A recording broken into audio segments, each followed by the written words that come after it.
Hari ini tim penasihat hukum Yuyun Masita Yuwono memaparkan hasil upaya banding mereka atas perkara pencemaran nama baik yang menjerat perempuan berusia 63 tahun itu.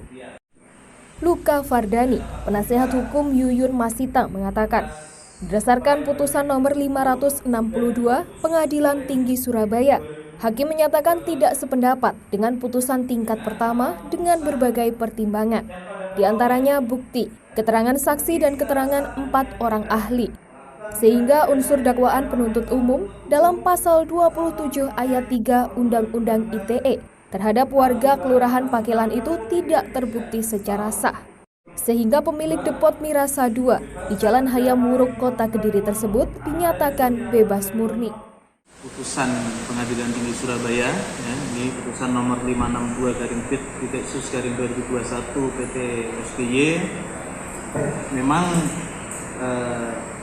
dari upaya hukum yang kita ajukan kemarin, yaitu upaya hukum banding, telah diputus oleh Pengadilan Tinggi Surabaya yang menyatakan terdakwa Yuyun Masita tidak terbukti secara sah dan meyakinkan melakukan tindak pidana mengenai dakwaan dan membebaskan terdakwa Yuyun Masita Yuwono, anak dari Surya Atmaja Yuwono, oleh karena itu dari dakwaan jaksa penuntut umum tersebut. Dan yang ketiga, memulihkan hak terdakwa dalam kemampuan, kedudukan, dan harkat serta martabatnya seperti semula.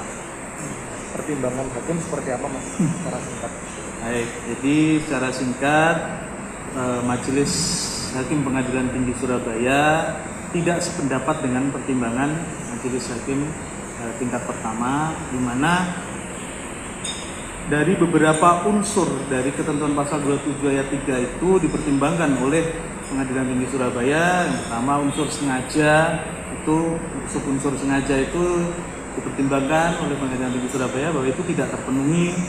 Kemudian unsur mendistribusikan atau mentransmisikan dokumen elektronik itu yang memiliki muatan penghinaan itu juga tidak terpenuhi. Jadi artinya unsur dari pasal yang didakwakan itu tidak terpenuhi, sehingga terdakwa dinyatakan tidak terbukti secara sah dan meyakinkan melakukan tindak pidana sebagaimana dakwaan itu, dan terdakwa dibebaskan. Ini bebas murni, ya, bukan bebas bersyarat atau lepas dari segala tuntutan hukum.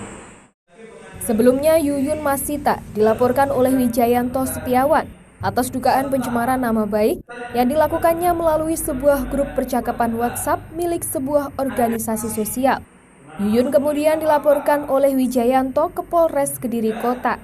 Dia kemudian didakwa bersalah dan dijatuhi hukuman berupa pidana penjara selama 3 bulan dan denda 5 juta rupiah. Dari Kediri, Habibul Muntaha melaporkan.